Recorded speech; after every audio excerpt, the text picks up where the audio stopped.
Welcome to Well Played Podcast, the show on all things playful and joyous in education. I'm your host, Michael McMatera, sixth grade teacher, author, and presenter. Today with me, I have David Kolb.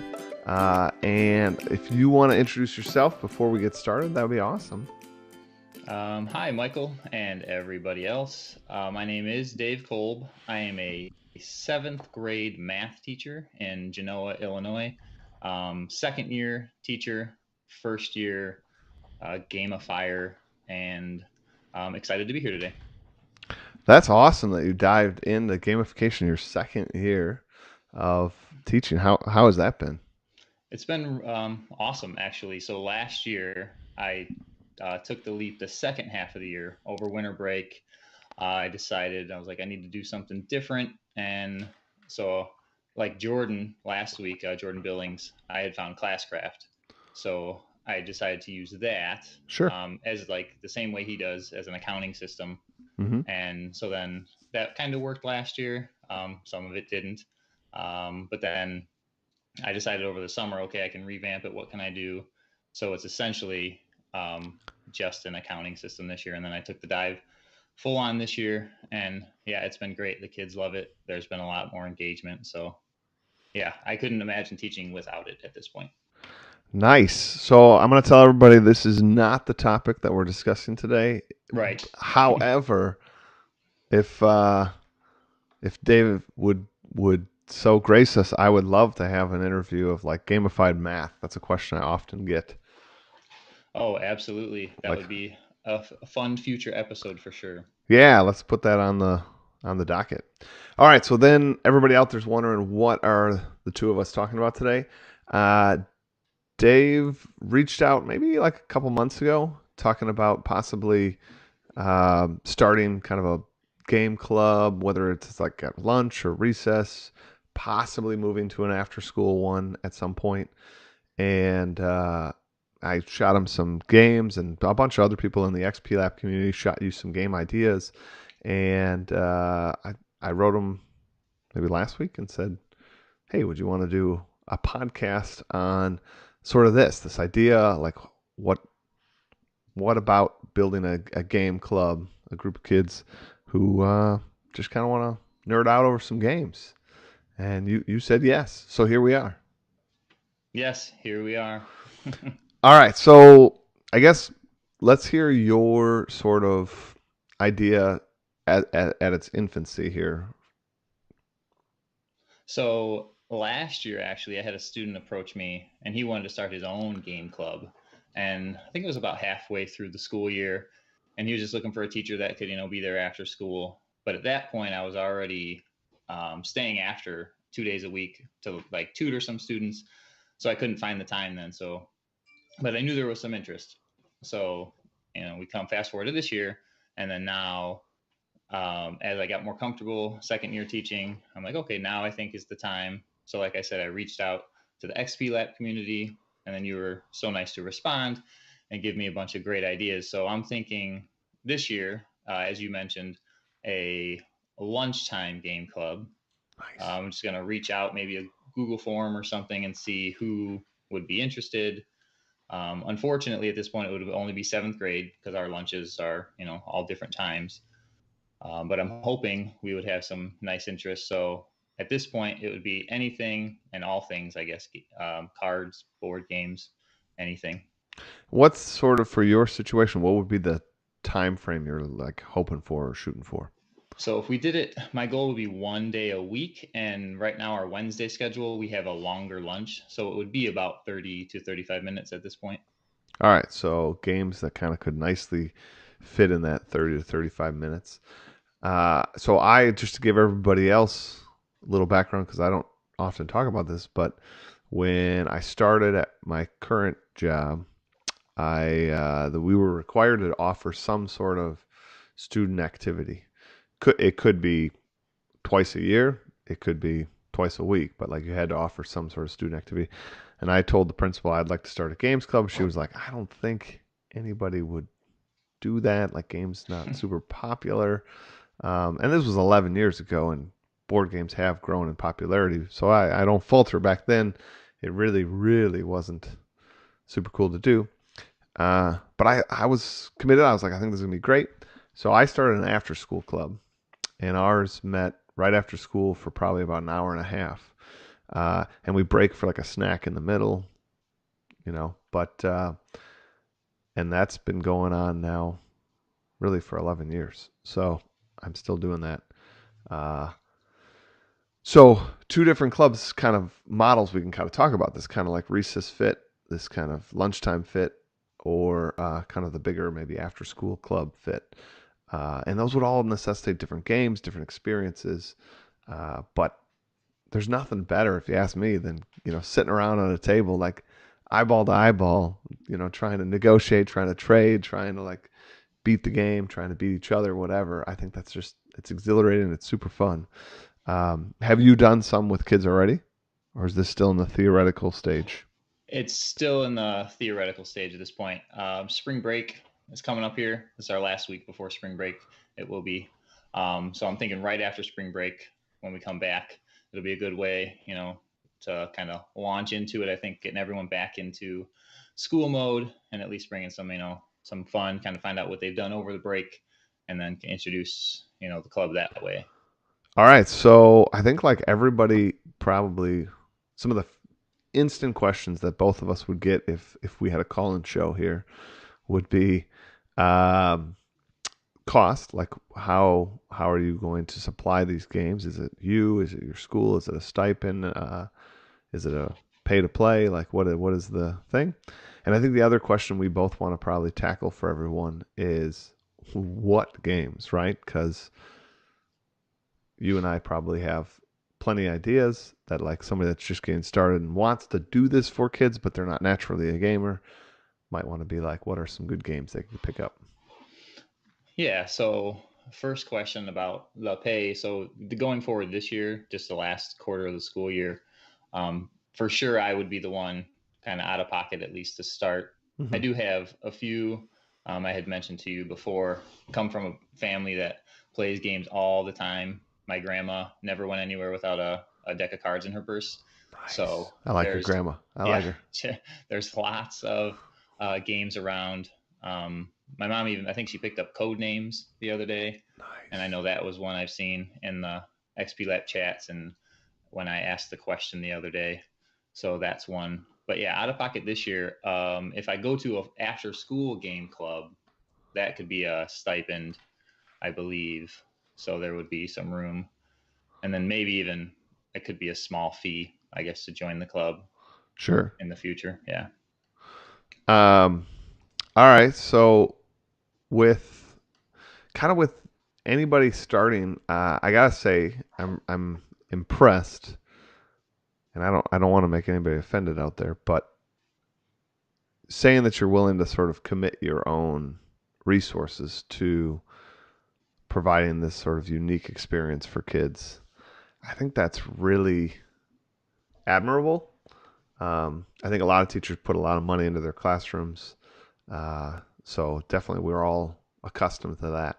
But um, I don't know, to create an experience that's outside the normal school, right? Like outside, like you're not spending money on classroom lessons or those kind of things.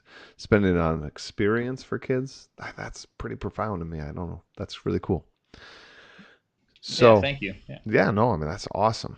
So, for my club to kind of answer that question, the my club had to go with a pay to play sort of model. So they pay per time they come, and that includes the snack. And I really like break down for the kids, much like you, uh, that this isn't profitable. In fact, we're losing money. Right. Like it's it's to help the club.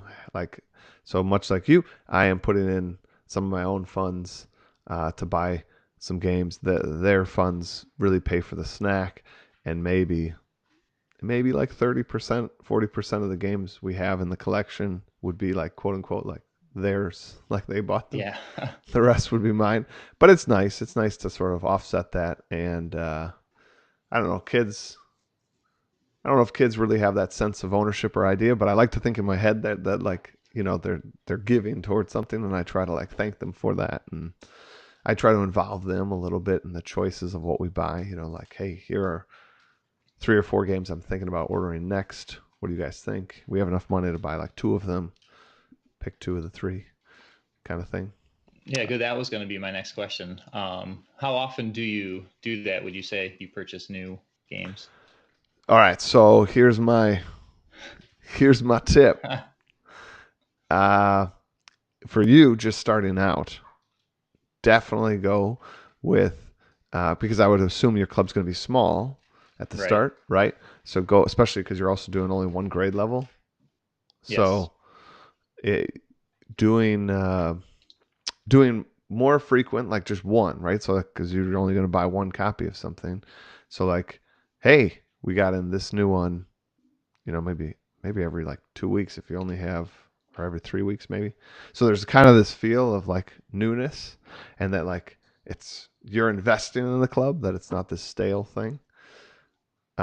Once you grow and you get bigger, I liked to do sort of larger orders so that it like had this sort of pomp and circumstance, right? I have them delivered to school, and then all of a sudden you get these like 2 or 3 like big boxes, and kids are like, "What's those?" And like, I'll be honest, I totally play this up. I'll put the boxes like in the corner of my classroom, teach all day, so everyone that's not even in the club is like, "What are those big boxes?" Oh, I got some new games for game club. Like, well, that's got to be a lot of games. But yeah, well, we play a lot of different games. You should write. Like, I use it totally as like a little Yeah. PR schmooze. Uh, and then eventually, like in something like a study hall or something like that, I'll like open them. Like, I'll open the big boxes and Uh, I'll like pull them out and like stack them up. Like, oh, doesn't this look good? Doesn't this look good? Uh, and it's just a good way to sort of, like I said, juice the club a little bit. Where if I got one game, just laying on my desk, wouldn't right. produce that same sort of experience. Uh, and then that also allows for students to partake a little more in the choice of what we order. Yeah, I love that. I'm gonna have to seal that once I start getting some more games for sure. But yeah, for now it might just have to be that one lone game in the center of all my desks. Yeah, no, but like starting out with that like niche group of students, right? It's like a instead of a dead poet society, it's a little dead gamer society, right? Just this like tiny group, and like they'll love like when you sort of be like, well, I snuck in this new game, right? And they'll kind of be honored to be like, try it and be excited to try it, and and play to those things. Like sometimes teachers miss that opportunity of like, these are like some kids that are really choosing to get connected with you and get to connected with each other. Make them feel like, thank them for that experience. Yeah, absolutely. Yeah, kids notice things like that. Like I have in the back of my room a bunch of boxes, and first thing they ask like what's in those, and it's textbooks Yep. because we just got a delivery, and they're like, "Oh, that's not fun." Oh, never mind. Just keep them in the box. So, yeah, I could probably slip some boxes in there with games in them. They wouldn't even notice at this point. That's right. All right. So then, like, we're to the big to do, the big question here. What are some games that have been suggested to you already that maybe you already know? Like, whatever. What are some games people can maybe take and use? Yeah, so when I asked that question on Twitter, I got a bunch of different responses, a bunch of great responses. Um, I saw like code names, which I've seen, I have not played. That's a great one. Yeah, and then even just I don't think I saw it on Twitter, but I've heard you talk about it, and I've seen it at plenty of stores. Is One Night Werewolf, I think is what it's called. Oh yeah, that's And I good. haven't quite. I'm like see it, and I grab it, and I look at it at the store, and I'm like, can't quite pull the trigger just yet. Um, just because the cost, and I haven't quite set up the club yet. Sure. Um, So, One Night Werewolf, for those listening, a lot of people know the game Mafia. So, this idea that, like, there's some good guys, bad guys, no one knows who each other is. Um, that game is great, but the only problem is it's about a 20-minute game, 30-minute game, but there's player elimination. Like, each round, you're kind of voting who to kind of arrest. And did you arrest an innocent person, or did you arrest one of the bad guys? If you arrest all the bad guys, then the good guys win. okay. One Night Werewolf. is same concept, good and bad. So they're humans and werewolves, but it's just one night. It's like one round, and then the game's over. So there is no real player elimination, and it takes like I don't know 10 minutes. Oh, okay. So that's kind of nice. Only downside, I will say, especially in your situation, if you're playing in a lunch slot, um, that game does have like kind of a close your eyes sort of moment, which I think kids in a lunchroom might cheat. Yeah, I could see that. Yep. But if you're in your room, like I don't know if you're talking about like this extended lunch means you would take some kids back to your room, uh, then I Yeah, think it would probably work. yeah, I anticipated or think envisioned it being in my classroom, I guess depending on the size, like of, how many students were to show up, like could I facilitate it in my classroom type of Sure. thing. And then if they would want to, I like some of the students, I don't even know if they'd want to leave their, lunch type thing. Or we do have a small seventh grade right now, so there are extra tables available in the lunchroom if I were to go down there. Yeah. So Nice. So some of the ones I might suggest to people out there. Oh, let's see. Now, like an old suggestion that I've said in the past, this is not the first time I've said it on this show, but I got to reiterate it, would be one called Rhino Hero. It's yes, I've seen you it's post that. Yes. oh my gosh, it's so funny, it's so zany. Kids will get into it. It's super easy to learn. This one, if you did play in the lunchroom, would definitely draw attention in like a good way. Like I don't know how anybody can't kind of gravitate over and play it. It is totally marketed as like a little kids game, but I mean, literally, like I will play it, and some adults will come over and be like, "Well, what's this about? I want to play." That's just a really good one. Another great one that you might want to think about picking up because it's super small, travels everywhere. You could give it to your grandma; she would love it. Would be it's called Love Letter. I want to say it's like an 18 card deck, so super tiny. And each of the cards have like a special power, and you're ultimately trying to, at the end of the round, have the highest valued card. But there's cards that make you like trade cards. There's cards that make you like discard cards. And the highest value card, the number 8, the princess, says if you discard it, you automatically lose. No. So like if you're holding it, it's great that you have it. That's like the winning card. But if anybody makes you discard it, you lose. If I know you have it, I could make you trade it to me on the last round. Super fun. Kids like it, and super quick. You can play like a full game. You play till like 5 wins, I think. But it doesn't matter. I mean, you could just say, well, hey, we're going to play this till lunch is over, and whoever has the most wins. Right? Yeah, yep, I like that. Yeah, because thought even if I had a game that had a board or whatever, you could kind of continue it depending on the size of the group Mm-hmm. and the consistency of the students coming back each time. Because I know they would probably want to pick up depending on the game, like right where they left off. That's where I gotta admit I'm super nerdy. Like I have never, I can't say never, but I have not often achieved this. But what I wanted in my head, I kind of wanted to treat it like a sport. Like I'm your coach, and I kind of really wanted to like get a core group that would just this is their thing.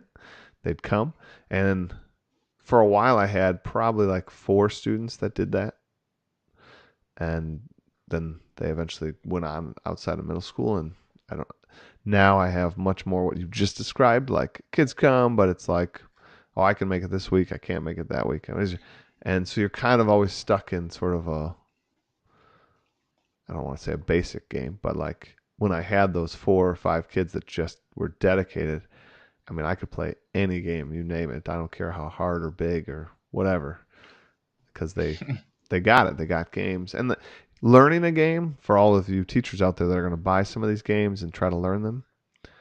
I would argue that like reading a rule book is difficult, but I promise you, it's like another language. Once you start to read more rule books, it makes sense. It's a quicker read. You get it. At least that's what I found. Yeah, I play some games with not as much as I'd like to, but a group of friends. We get together and we play. And I think the first time I brought my wife there, we were starting a new game, and it was 30 minutes of directions, I think, Yeah. trying to figure out how to set it up, how to play. And she's looking at me like, it's like, really? Like Really? this is, this is the fun you described? I was like, no, once we get into it, you'll see. It's like, we'll have to come back next time and it'll be much faster the second time we play. Yep. The elusive, like next time. Yep. Yeah. No, I've been there. I have a regular game group that I play with. We try to do once a week for the most part, and it's a lot of fun. And but we're all sort of gamers, and we almost never get to the thing you described because almost every week one of us have a game that we haven't like played that we bought, you know.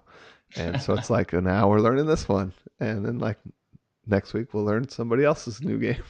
Yeah. Yeah. Some of the But fun is in that for sure, though. well, I was gonna say like for us, we all are gamers, so like some of us actually enjoy a little bit. Like, all right, teach me these 30 minutes of rules. I want to hear how these mechanics work. I want to hear how this plays out, and then we give it a shot. Yeah, and almost inevitably we get to the end and we're like, oh, we were playing wrong. Yeah, no, right. Like, and then the only solace you can take is we all played that way, right? So it's still fair. Like we all Right. took two cards when we were supposed to take one. Like, okay. Exactly. Um, all right. So I was gonna say another bit of advice for new club runners is that fits perfectly into Well Played Podcast is I will say I also gamified my club That's and awesome. and it worked really well. I just went with the simple military theme. So like the first time you come, you're automatically like a private, and I based it solely on attendance. And so Okay. every five times you attend, you'd rank up to the next level. And then I would speed that up if you helped the club out. So, um, like if you like helped write a review for our like website or whatever for like one of the games we play or whatever, then all of a sudden I'd let you rank up after like four times or three times attending.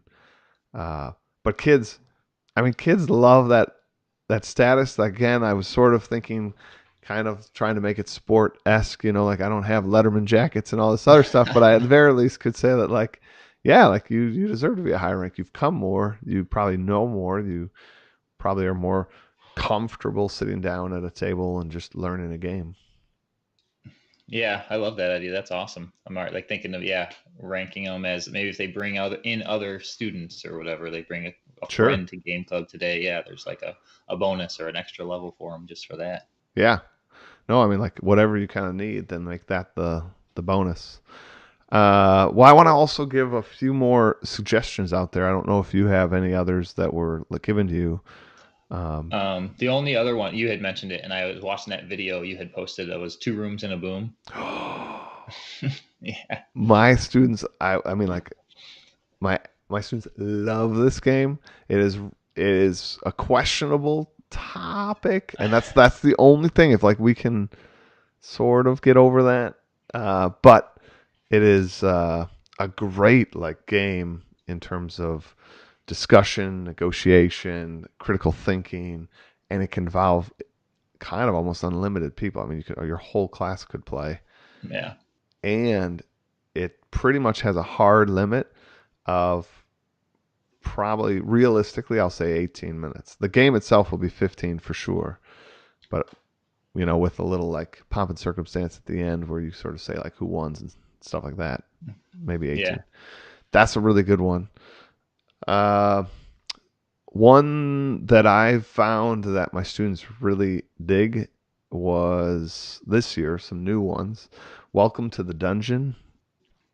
Really little, really cheap. I want to say on Amazon it's like $13, $14. Uh, and this one's just great. I mean, it's like a push your luck game. I'm not going to sit here and really describe too much about it, but push your luck games, kids always love it. I want to say it plays five players, up to five, which is great. Lots of variability too, so kids will want to like try again and again. Another really good one is that I did this year was 5 Minute Dungeon. 5 Minute Dungeon, super awesome. I, Collaborative game. They're like trying to defeat the boss, and they're playing cards, and you got to like talk it out and figure it out, and it is truly does have a 5 minute timer. oh, that's awesome. Yeah, and my friends and I, we love the games where you're collaboratively working together. Some are nice when you're playing against each other, but we love the ones where you're teaming up to try to accomplish something. No, those are fun. So 5 Minute Dungeon's great. Fuse is another good one.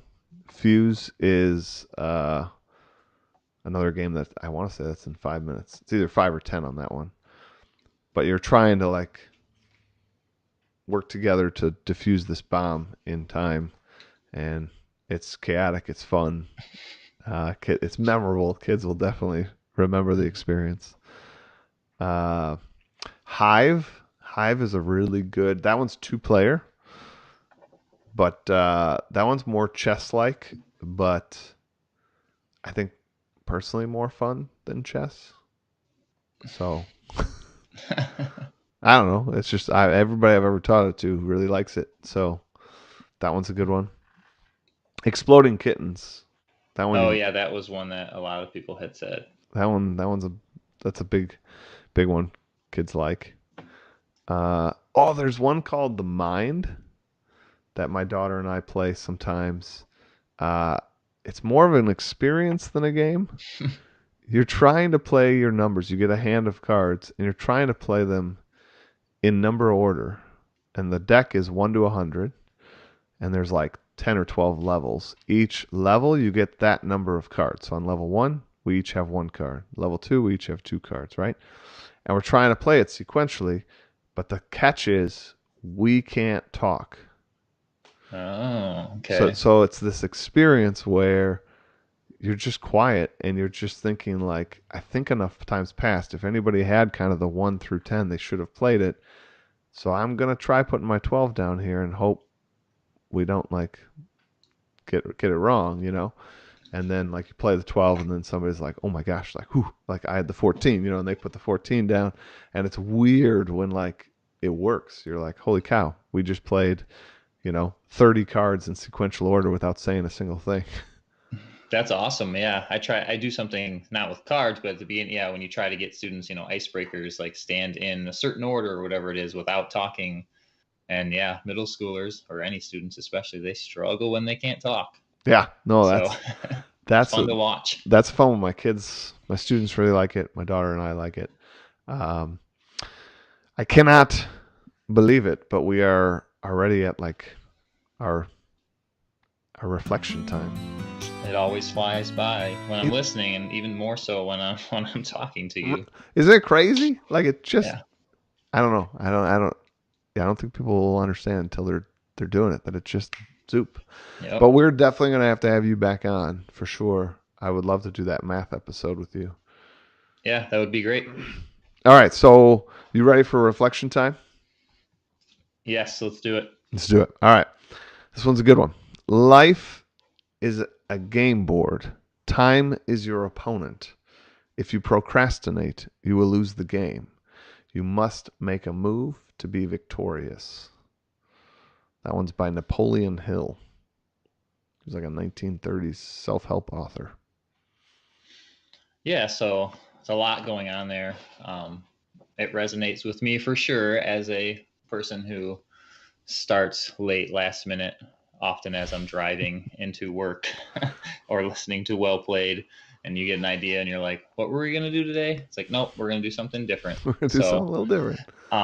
but yeah, as far as games go, I think, the experience of being in that room, playing with others, like you said, eye to eye contact with them, it's much better when you're actually playing yourself than sitting on the sidelines and watching. So if you don't make your own moves and get in there, the time's going to pass regardless.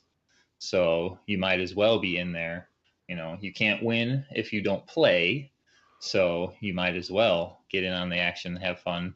It's all about experiences, and that's hopefully what my gamified class does, and then hopefully with this game club, that would just give more experiences to these students. And that's just what I'm looking for overall, really. I love it.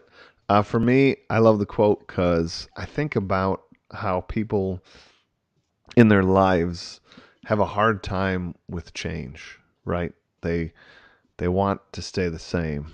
But when like you read this quote and you think about life as a game board, you know, whatever analogy people want to use, like let's use Monopoly because everybody kind of knows Monopoly. If you feared change in the game of Monopoly and you just said like I don't want to roll the die, I'm just going to sit here, like we clearly see that that is not the best path, right? Like you need to like move forward. You need to roll the die. You need to buy properties. You need to like grow. You need to make those trades. Uh, and same with life. Like when you were presented with new opportunities, and sometimes that presented, when I say presented new opportunities, it doesn't mean that like you super want that opportunity.